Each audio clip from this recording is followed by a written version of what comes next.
Hello, everyone, and welcome to another episode of the Market Down Podcast. My name is Nick Cummings, joined this week by Chad Big Bad Johnson and James Gisante. Bit of a slow news week again this week, but we found some stuff to talk about anyway. So let's start with the biggest news of the week, the latest chapter in the curious case of Cody Rhodes. Cody has reportedly officially signed to WWE, according to Pro Wrestling Insider. Because the current plan is for him to debut WrestleMania weekends. Early reports are also as well that he will be on Raw. So that saga is finally over. Our long national American nightmare is over. That was good. Thank you. That was good, man. The flip side of this has hilariously been watching the Young Bucks and Kenny Omega consistently liking any and all videos or comments that Cody Rhodes has ever made about being an AEW lifer, which I have very much enjoyed. So James, I'll start with you here. Obviously, there's a lot of implications of Cody signing to WWE. He's the first major AEW player to sign with them. Obviously, in the short term, we have WrestleMania weekend coming up where early reports are he might face Rollins. We're going to get into all that a bit later. But there's just a whole lot going on here. Finally, the culmination of all of this nonsense. I want to say this is the culmination, but I'll be honest. Well, the culmination of this chapter of all this nonsense. No, but that's what I mean. I don't know that that's true. I guarantee there's going to be a contingent of the audience that is still going to not believe it until he physically appears.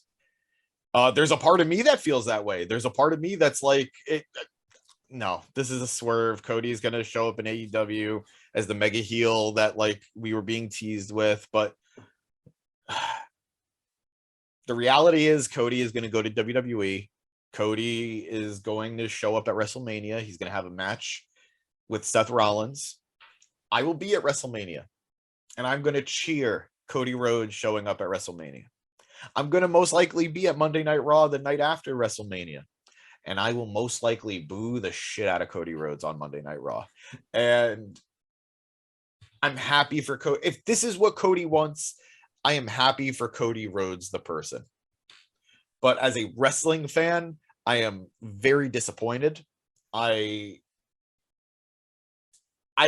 said it before on the pod. You know, we've been talking about this for what feels like years now.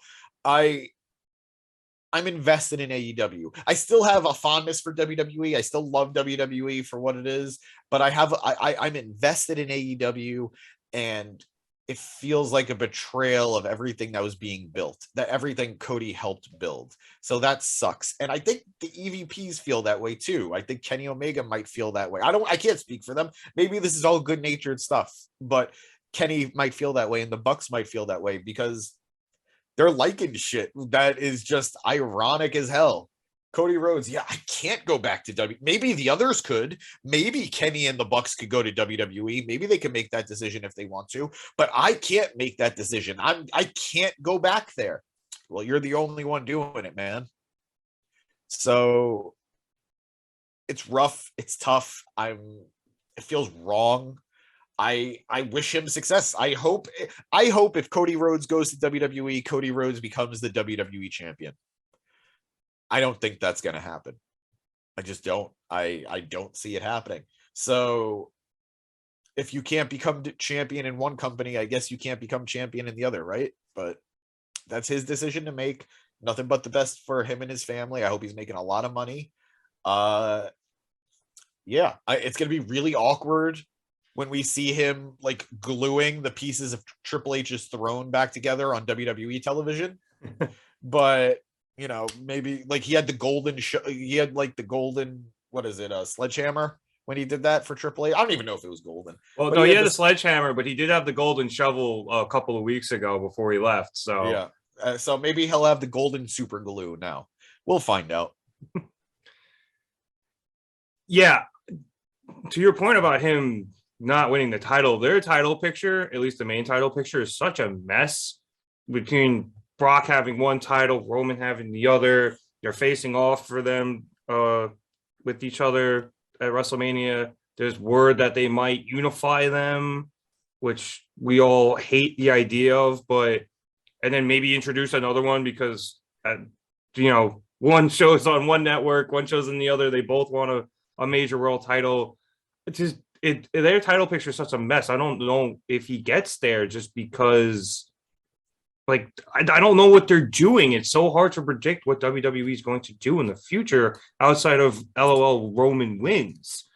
So that's that part of it. The other part of it is, as you said, like as a fan, this does feel like a betrayal because Cody said all of those things over and over again about not being able to go back to WWE and not liking the way they did things and wanting to make a better company so that, he could do things the right way, the way like they don't do things, like make a company for wrestlers where they, have their own ideas and bring them to the table and they work together with everybody and put on a good professional wrestling product and not just the sports entertainment that WWE is. And now it's just it. I don't know if it rings hollow. I mean, it does ring hollow in retrospect, Chad. But like, I don't want to call Cody a liar, but it just certainly feels like that. Like everything he just said, he just threw out the window, and now it's just business as usual for him in WWE. As the AEW product lives on without him. Cody Benedict Runnels. Man, this as a new AEW fan, I'm flabbergasted. I can't fathom, and my mind still is having trouble comprehending how the guy who did it, the one we looked up to, who built this foundation and helped AEW become this huge company that now everyone is backing, and he was like one of the freedom fighters to me, and now it's just you're going back to the place that shit on you for a check. I mean, it has to be for a check because, as you guys said, come on, main title picture, Cody doesn't beat Roman, Cody doesn't beat Brock. I mean, does Cody even beat Shinsuke Nakamura at this point? Like, where are you? You were a great mid-carder when you were here, and I always thought that he should get the main title off of Randy at one point in time. But I mean, now like you said, the title picture is so muddy that it's almost nowhere for him to go. It's nothing for him to do. If you want to be the Intercontinental Champion for like the third time and reign for a year, then that's fine because they're not doing shit with it with Ricochet. But I mean, it just, man, the only way I'll accept this, and I still won't truly accept it, but the only way I'll accept this is if he comes back as Stardust, because I love the character and I felt like it didn't get its just due. I mean, Cody didn't get his just due either, but man, that's why you left. I don't know. I'm confused. He didn't get fired. He asked to be let go, and then he makes a company and comes back. I can't. I don't know, Rev. I don't know.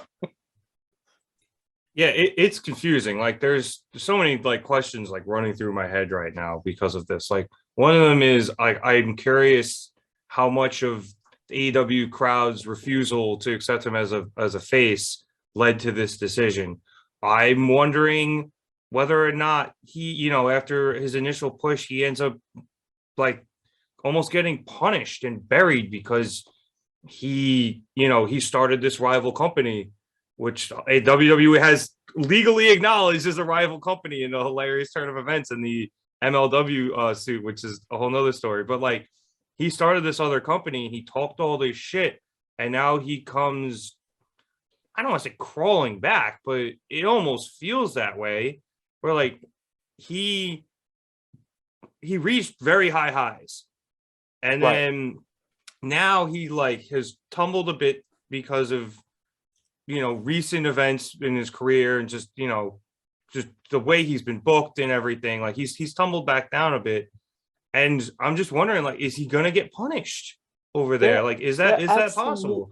They're absolutely going I to mean, get it's them possible. around. I don't think so. If Chad, I'm sorry if I'm stepping on you here. No, you're fine. I don't think so, because if I'm WWE, I want to make it look really appealing for you to jump ship from AEW. You know what? I want it to feel like I want it to feel like all those nice things that AEW is promising you as a talent, we could do that for you too. We can make you a champion. We could highlight you, and we could do it on what is it's the truth, a bigger stage. WWE has a bigger stage than AEW. So for a year, I wouldn't book Cody poorly. Yeah. For a year, I wouldn't book Cody poorly. And now, granted, again, we're all under the assumption that there is a ceiling because that title is going to stay on Roman. But who knows? Maybe we're lucky. Maybe we all avoid the unification that we're dreading, and they keep it as 2 belts. I could maybe buy Cody taking one of those belts off of Roman. Maybe one of them. If it's a unified belt, if there's only one belt at the end of this, no, I don't see it. But if there's 2 belts, maybe Cody does become Universal Champion, maybe or WWE Champion, Whichever one's on Raw. So I don't really. I'm not worried about bad booking. I'm just worried about what's the point. Like, Chad, you brought up something it's ringing so true to me about him feeling like a freedom fighter. I won't lie. I was inspired by Cody Rhodes. I was inspired by the decisions Cody Rhodes made when he left WWE. I think that was 2016. Yep. Give or take. That was 6 years ago. 6 years ago, I was in my 6 years ago, I was in my early 20s. And as a young guy who had dreams of my own for what I want my life to be, Cody showed that I don't need to follow the rules. I don't need to follow the system to achieve the dreams that I have. And then to see Cody go back to that, I don't want to, like, I'm not going to agree with the whole he's crawling back thing. I don't think so. But he's going back to something that he said wasn't for him. And that's not to say we can't change, but it doesn't feel like he wanted to go back to WWE as so much as he wasn't getting what he wanted from AEW. So now he's going to go somewhere else. I don't know. It's very discouraging for someone who was so inspired by the route he took. And I hope to not feel that way, because I don't want to root against people making the best decisions for themselves. But ouch. I think once we understand it, then maybe it'll be fine. But again, I can't get out of my mind quitting a 9-to-5 to go become a supervisor or manager, to go back to that 9-to-5, regardless of the pay or the job position or the perks. I agree. I agree with you. I don't think I could do it. It doesn't show true progression to me. Yeah. I mean, shit, I can't even go back to the office because I work from home now. Like, they asked me to go back in, I'd be like, all right, well, I'm going to go find another job. Sorry. Like, right. But, James, the only thing I'm going to say about, like, I agree with you. I don't think they're going to, like, punish him, like you said, because you're right. If they book him poorly, no one's going to go from AEW to WWE. They're not going to want to. But there's always that slight chance Vince is just a petty motherfucker. And you know what I mean? I mean, historically, you're right. He did it with all of the WCW guys. Mm-hmm. I think the only guy who really who came out on top eventually from WCW was Booker T. Yep. Goldberg, and it took him years to get years. Goldberg had a 50-50 year. I mean, he's come back and he's done very well since he's come back, but that initial 1 year, 50-50. Scott Steiner, jabroni in how he was booked. Sting, jabroni in how he was booked. Yeah, he didn't even show up for 30 years. Like, yeah. Buff Bagwell. Poor Buff. Or DDP. DDP. Great DDP. So many guys. And then that extended to TNA. TNA, same thing. Yep. ECW, Rhino, Mid Carter. Oh God. Yeah. RVD. It took years for RVD to get there. Stevie Rich, Raven, all guys, nothing done. TNA, Robert Roode is doing fuck all. Yeah. Eric Young did fuck all. Yeah, he's doing stuff on NXT. No, I was gonna say he's been doing better back in NXT than he was when he went up to the main roster. So many guys. So, and look, and if we're gonna be very specific about it, guys who went from WWE to other places. Christian. Yeah. Technically, he won the World Heavyweight title after he came back, but he was still only Edge's best friend. That's what he was when he came back. And he was supposed to be his brother, which I will never get over. But RVD, nothing when he came back from TNA. Booker T, nothing when he came back from TNA. It's just, I historically, you're right, but I think this is a different ball game because this is the first time whoever's coming back is coming back from real competition. I love TNA back in the day, but they were never competition to WWE. Not really. They were fighting for the number 2 spot. I'm gonna give a really weird hot take on how petty Vince is. Go for it. I think we get Cody. I still actually won't believe it until I literally see it, even though I'm sure he's going back. I think they booked Cody very strong the first year, like you said, James, maybe even 7-8 months. I see him chasing the title. I see him maybe getting a few IC reigns. God. I see maybe a popular tag team. And then, if it says anywhere in his contract that he's getting a main title, it will probably be the NXT championship. Oh, fuck. That's what they're going to have him fight Damian Sandow in a squash match. And then they'll have him fight whoever the NXT champion is and win that belt. What a random Damian Sandow pull.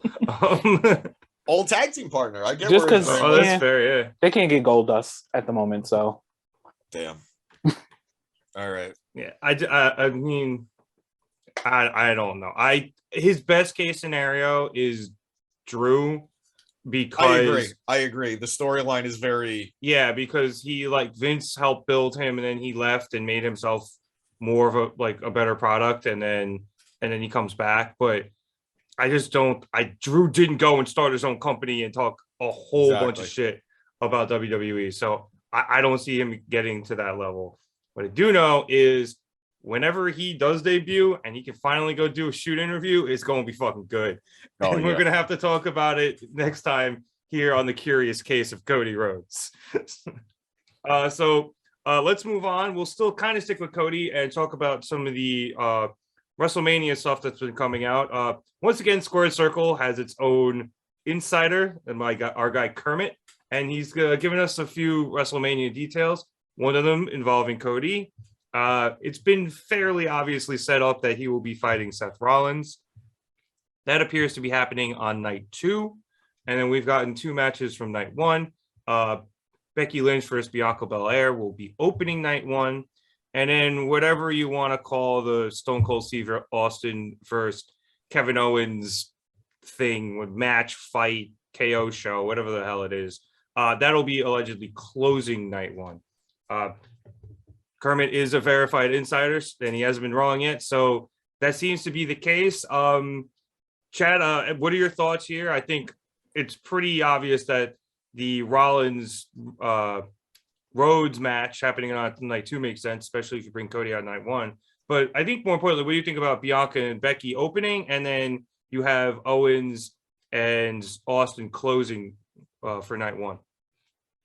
This is, oh man, I'm trying my best to remain optimistic that WrestleMania will be at least decent enough for me to enjoy. Ever since it's been the 2-night thing, it's been very exhausting. But number 1, I'm looking most forward to Becky versus Bianca. So that being the first match, it's a gift and a curse. The gift being that I might be able to watch that match and then go about my night however I would like, as opposed to staying around and watching the rest of it because it sounds boring. Kevin Owens and Steve Austin, I kind of don't want that. And I would like all this talk about Cody, and I wish he would just look at what's around him. I mean, just look at Kevin Owens, for instance, who's doing close to absolutely nothing. Stone Cold, we all know, is a huge name. He's a legend. He's debatable as one of the best champions of all time. Does this do anything for Kevin? No. Whether he wins, loses, or the match is great, he's wrestling an old man who does not have the Megan Thee Stallion knees anymore. It's over. I mean, like I'm sorry, his knees are not well. And then I mean, it's a clusterfuck to me. The booking is so Hollywood, social media. It's tiring. It's exhausting. Thinking about it, the Seth and Cody match will be good. They're both great in the ring, but do we really care? I mean, I think I'll do my best to care about the Seth and Cody match, especially because we just spent an entire segment talking about Cody. True. For me, I think James, Becky and Bianca opening night one is cool. Like they've been opening with one of the bigger title matches for the last few years now. Like when I went to WrestleMania in the Meadowlands, like they opened with the Seth versus Brock title match, which was like 5 minutes, but like, you know, Brock had to get out of there early that day. But like it makes sense that they have so many of these big titles now, especially they've been booking the women's titles more with more and more prestige, that this opening makes sense. The Austin Owens thing closing when you have 3 other titles. Well, I guess technically it's really only 2 because Brock and Roman are fighting for the same title, or not the same title, but they're fighting each other over both of the men's main titles. So like you do have the other women's title, you could close with that. Like unless they want to open night 2 with that, I just them closing night 1 with something that probably isn't going to be a match and feels like it would be a lot better as more of a cool down somewhere in the middle, even though it's like I don't know, it just doesn't seem like it should be closing night 1 to me. So I feel that way simply because we don't know what we're getting from Austin. Theoretically, if this is Austin's, if Austin is having a match, his first match since WrestleMania 19 in Texas, that is bigger than anything else on night 1. It's bigger than Charlotte and Ronda. It's bigger than, I think we said Cody is coming back on night 1. It's bigger than that. Well, It's the match allegedly is going to be on night 2, but I was interjecting. That's what Kermit said, but I was interjecting my own thought that maybe they tease him or bring him back on night 1, and then there's a challenge by Rollins, and then they have it on night 2. But they could bring him back straight up on night 2. Yeah, regardless, it's bigger than any confirmed match on night 1. Austin's return match. That said, we don't know that it's a match. They're being very weird with what this is. Right. It could be a segment on the KO show, the Kevin Owens show. It could be a brawl, which is most likely where we're going. The one thing we keep hearing is it's going to be more than just a stunner. Don't just think it's just going to be Austin and him talking and then stunner and then that's it. That's the one thing we know it's not going to be, supposedly. It's going to be 2 stunners, James. if anybody could do it, it's Kevin. But saying that, I think there's a lot that you could change about this. I don't understand why you have both women's title matches on night 1. Sure, have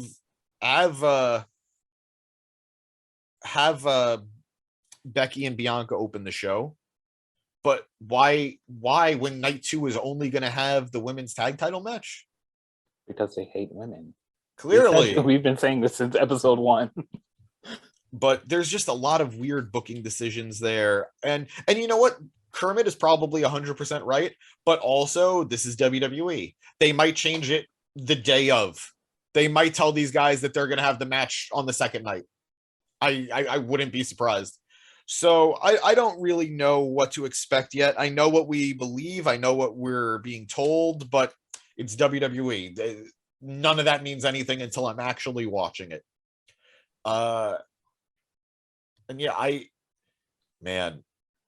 I want this Austin match to happen selfishly because he's the last guy I haven't seen wrestle live. Like, I've seen all the big guys wrestle live. I've seen Rock wrestle live. I've seen Shawn wrestle live. I've seen Flair wrestle live. Taker. I've seen Hogan wrestle live. I've seen so many of the big guys wrestle live. I've never seen Austin wrestle live. So I want to see that for that reason. But on every other level, like every objective thought I have is Austin had the perfect retirement match against The Rock. This shouldn't be a match. And if it's not a match, what the fuck is the point of all this? Yeah, did you not learn from Shawn Michaels in Saudi Arabia at Blood Money? Like, just leave it alone. Like, I'm okay with it not being a full match and like they have like a segment and like a solid brawl. But like, if it's a match, like, I don't know. You know, like Jesse, he's got the bad knees. He makes my knees look like they're bionic. You know, Right. My knees are trash. I mean, it's pouring outside my house right now. My knees killing me. It's killing me all day. You know, he's got the stack of dimes for a neck. It's like, I don't know how well he can move anymore. He looks decent enough for when he was on his reality show, but I mean, I don't know if he's in match shape. So it's going to be weird. I think all this confirms to me is that the booking of this WrestleMania has been a clusterfuck. Like, and they're just throwing shit at the wall, and like some of it's sticking, and they're just like, okay, we're gonna do that, and then they just don't even know where they're putting stuff. It's on the fly, just bad. And I don't know if that's partially because like the pandemic kind of pushed everything a year, and like they were originally probably planning for The Rock, because I think this was the year it was supposed to be in LA, or it was supposed to be in LA last year, whatever the hell it was supposed to be on LA, and now they had to push that a year or two, and now they have to wait for The Rock for the next time. Like, sloppy. Yeah, it's exactly. That's a very good word for it. It's sloppy. And it's just not, it's not doing it for me right now. It's nonsensical, honestly. That's the best word for it. It's just, it's piss poor. Because like even last year, right? Like this was before we were doing the pod, but I wasn't really paying attention to WWE even then, because I was like on the outs on it. It's especially once I moved, especially and I didn't have cable anymore, I was completely out. But like I would throw it on sometimes if nothing else was on. But I was at least excited for WrestleMania to an extent. Like I was excited that some fans were back. Like Bad Bunny fighting was intriguing to me, and I know that was like, good. Like that was a celebrity match, but I was just like, I heard this guy really gives a shit and he's been training hard. I want to see what he does. And I was also excited to see Priest too. Like I really like Damian Priest. And there was a bunch of shit on the card that like actually intrigued me. Edge coming back. There was a lot. This, I can't get up for it. I just can't. I mean, yeah, I'm hyped to see Austin, and Owens has been getting great heat out of this. Like that segment he had this past Monday on Raw was hilarious, where he dressed up like Austin and he pulled the Shawn Michaels in Canada bit where he hit the music while he was out there.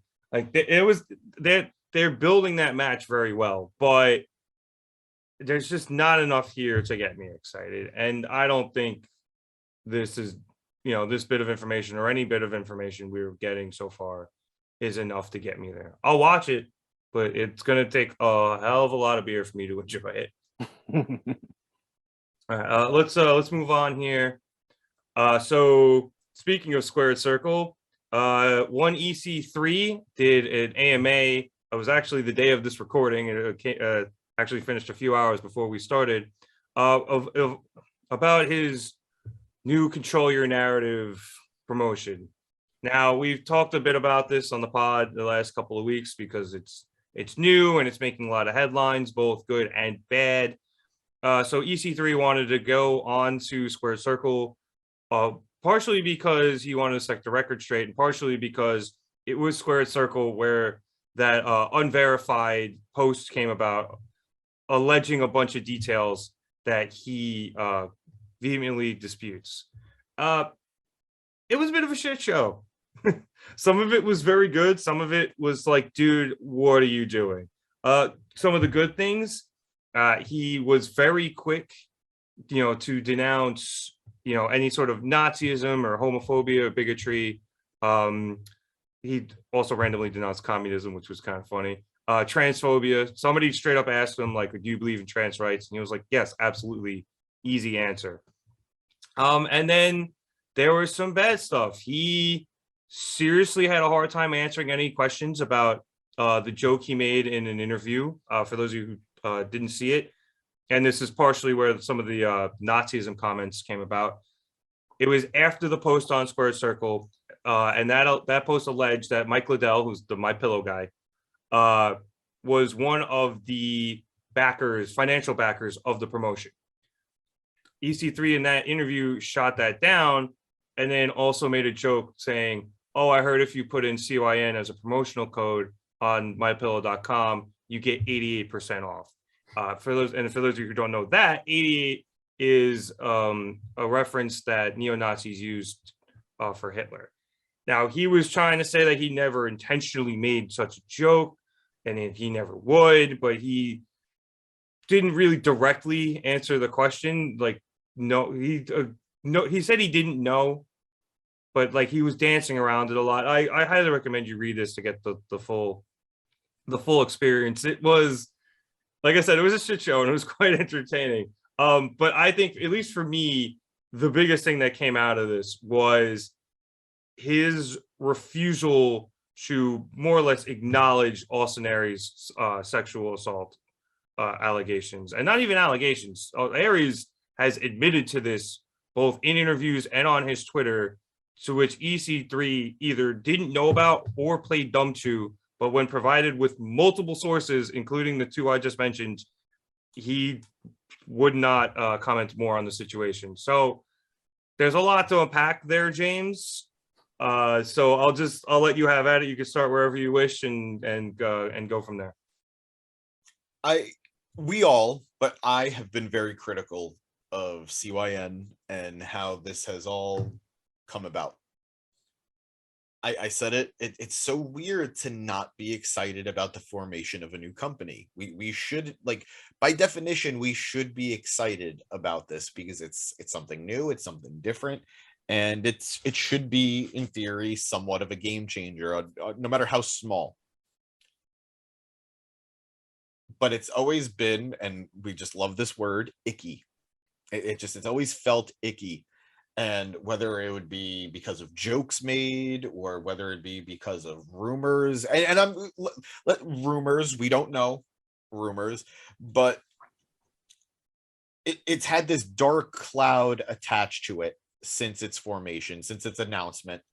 And maybe some of that's unfair. Maybe a lot of it is just conjecture, and it's tainting the name of what this company could be or what they want this company to be. But then when you, like Nick, you brought up, Austin Aries is a member of this roster. And this is a guy who I used to be a big fan of. But time and again, this guy proved that he is terrible. He's just not a good person. He's not a good human being. He's done terrible things. And whether you want to say it's in character or whether you want to say it's an overreaction from the people responding to it, it doesn't matter. The guy's done bad things. He hasn't answered for them. He's doubled down on defending his behavior, and now he's getting employed by a company that's going to give him a platform, because that's their whole thing. They want to give people a platform. So I don't know. I don't want to say my stance is softening on them, because it's not. I'm still not thrilled with them. I'm going to say I'm going to be more open to hearing things about them, because if you're EC3 and you're trying to appeal to a certain demographic, and then you say a lot of the things that he said in this AMA, you're going to turn off a lot of that demographic. So maybe it's not true, or maybe some of it's not true, but it's too soon to tell. I can't say I'm any more excited for them. I can't say that I'm rooting for them at all, because I'm not. But I am more open to seeing what's next, and more open to giving them at least a secondary glance than I was a week ago. But Aries is still very much a question mark that needs to be addressed. And that's something EC3 very much didn't want to address. And until it is addressed, it's asking a lot to support them. Yeah, like you said, I think EC3 definitely opened the door a bit to people giving this more of a chance, because going into this, his biggest thing, at least for him personally, I think, was, the allegations of Nazism and stuff like that. And I think he, at least on paper, it was online, but on paper, he has denounced these things strongly and firmly, and that's good. I think that does a lot for his character and the way people are going to be viewing him as someone who is running this company, so, or at least heading up this company. They all run it together, whatever their narrative is. But yeah, the Aries stuff is a problem. It's a major problem. Hopefully he sees what all of those Redditors posted to his comments about that, and he does his, literally the bare minimum of research and click one of the links, and he has second thoughts about Aries. I think the other thing too, Chad, that he definitely avoided, he would not talk about any of the the vaccination stuff. I think he kind of danced around it by like bringing up Flip and saying, oh, like Flip's a flat earther, like I wouldn't book somebody because he's a flat earther. But there's that whole anti-vax thing too now, where that's another question that is left unanswered with this company. Right. Everybody in the PR circles, they know how to go about this. You answer the things that you can deny vehemently, and the things that you're unsure of, or that you don't have an answer to, you don't answer. Meaning, he totally don't say anything about Austin Aries. That's what he's supposed to do. He's not supposed to say a thing about that, but he's supposed to denounce all the things that he's not, to make himself look a little bit better, because the optics are crazy on this company. I'm with James. I wanted to be excited. I used to like EC3 in NXT, so you hear it's a new wrestling promotion, you're a wrestling mark, you get excited, and then they attach a cannon like Austin Aries over there, and everything goes to shit. I'm in the fortunate class where I never liked Austin Aries, so I don't have anything to regret. Sorry, James, but sorry, buddy. I've never really liked him, so it's almost easier for me to hate him and dislike him now. I'm with James. I don't care about this promotion. Like, they'll make the waves that they make, and we'll hear it, and we'll bring it to you guys for the news. But other than that, man, deaf ear. Yeah. I will say this as a final point on everything. For the Control Your Narrative promotion itself, EC3 actually did talk quite a bit about what they were planning to do there. So it's like it did build a little more intrigue for me. Like, obviously the highlights are going to be, his opinions on all of this controversial stuff that has come out. But there were, some bits of intrigue where he was like, we're going to tell certain stories and stuff, where I was like, if these weren't such, at best weird people and at worst pieces of shit, I'd be a lot more intrigued after reading this. But if you can't like see 30 links of people showing you proof that Austin Aries had a woman force a woman to kiss his balls as punishment, and not be like, I didn't know that, I'll look into it, then I'm gonna have a hard time supporting you no matter what you said. Right. So, and actually, one more last point. There was something I did find kind of funny where somebody did ask him what a women's division would look like, and he mentioned a wrestler. James, do you remember who he said that wrestler was going to be? Marina Shafir. Thank you. He mentioned her and that they were going to build around her and her story and everything. And he said how they're going to do it. And then he mentioned that she couldn't make their upcoming Dallas booking. And someone went, yeah, dumbass, because she's Jewish and you made a bunch of Nazi jokes. So that's how that AMA went. If you want a bit of a laugh to watch somebody look kind of making an ass of themselves, that was pretty good. Also, Marina Shafir is not the one you build a division around. Sorry, not yet, at least. Yeah, like, not now. She needs a little more developing.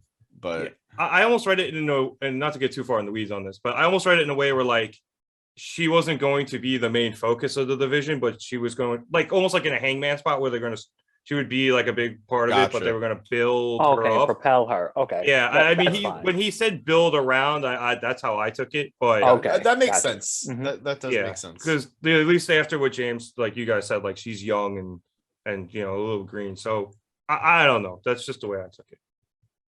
All right. One last thing here tonight, or whenever you're watching this on the pod, AEW has reached a talent agreement with DDP and TJPW in Japan. This is cool. They've worked a bit with some of the wrestlers from some of these companies before, Maki Ito being one of them. I'm excited for that. We need her back, all of our Sims. But James, I'm going to throw this right to you because this is a little more your department. Besides it just being a big deal with the new influx of talent, what does this mean, I guess, for AEW as a whole? Perhaps if you want to get into this, now I'm just thinking about it, their possible relationship with New Japan. But then who do you think we could see that we should be excited for coming over to AEW, and vice versa?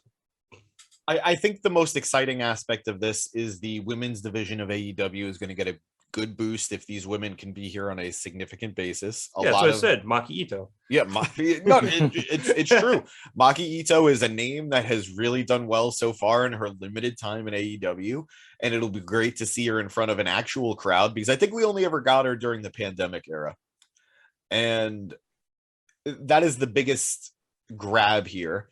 I don't think this will impact their relationship with New Japan at all because, truth be told, DDT isn't really a competitor to New Japan. And even New Japan's own relationships with some of the bigger companies in Japan have thawed recently, given everything with the pandemic and their desire to just boost, I guess, the economy in Japan. But I'm very excited for this. Kenny Omega got his Japanese start in DDT along with Kota Ibushi. And they are they're more known for their comedy wrestling. They're more known for some of their more bizarre storytelling, to say the least.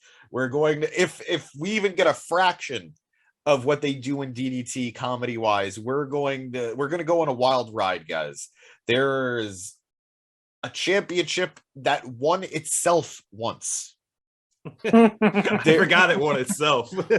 That's cool. This championship makes the 24/7 title and the hardcore title look like nothing. So I think there's a lot of good that's going to come from this. And the biggest good, besides the women coming over from TJPW, is the fact that relationships are growing, relationships are building. Wrestling should never be restricted. It shouldn't, no wrestling company should just be in its own little corner, unless you're CYN maybe, and just not interact with everyone else. You want a big shared wrestling world. I didn't want to say universe because somebody owns that, but you And want, they stick to themselves too. yeah, you want a wide net. And if even one star from DDT comes over and makes an impression, that's great. If even one star other than Maki Ito from TJPW comes over, that's great. It's only a win for AEW. It's only a win for DDT, who, as enjoyable as they are, don't have the widest reach. This is going to bring a lot of new eyes to them.